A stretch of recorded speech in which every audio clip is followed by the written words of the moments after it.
Welcome to the news. I'm your host, Kellerman, and here's some of the going on in the world around you. Mozambique had an election earlier this month, and the results are, wait for it, disputed by a large number of people. During a week of protests and clashes with police, 11 people were killed and almost 60 were injured, including police officers. In the United States, 3 ballot boxes were set on fire in Oregon and Washington. Hundreds of ballots have been destroyed, and police suspect that they were all done by the same arsonist. In Belgium, more than 100 people from Belgium, Albania, Colombia, and North Africa were sentenced to prison for participating in a multinational cocaine and cannabis trafficking network in the country's biggest drug trial ever. Following a series of UN personnel being exposed as members of Hamas, Israel's parliament passed legislation banning UNRWA from operating within Israel, which will also make entering Gaza to provide aid much more difficult.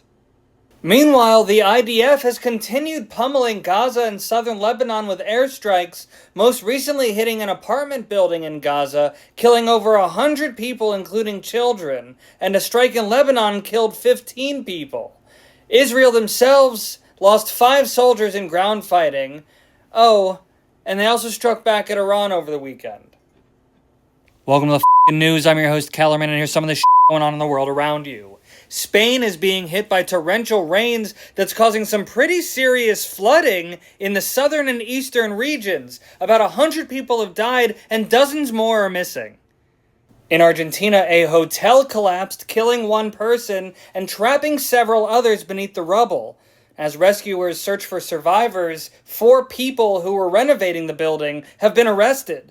Russia is fining Google $2.5 decillion for banning Russian TV channels from YouTube. That's 2.5 and then 33 zeros, which is more money than has or probably will ever exist. And in the United States, a woman jumped to her death off of Niagara Falls, taking her 9-year-old son and 5-month-old baby with her.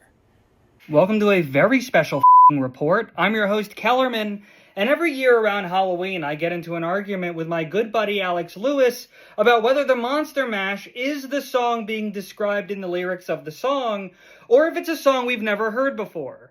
And first of all, I want to be clear that the Monster Mash, as described in the song, is both a song and a dance, like the twist or the mashed potato, songs that are also about themselves.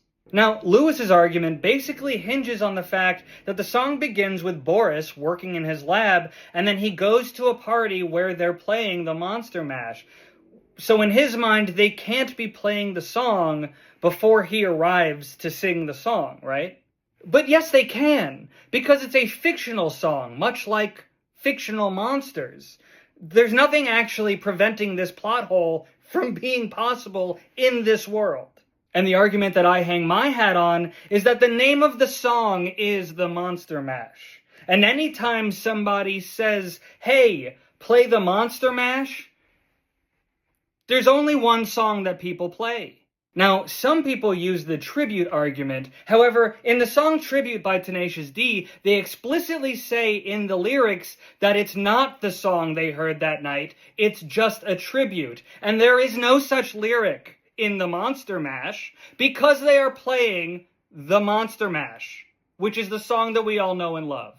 As always, I keep an open mind and remain open to being convinced. I just haven't heard a convincing argument yet. What do you think? Tell me in the comments, have a happy Halloween, and follow me if you give a spooky shit.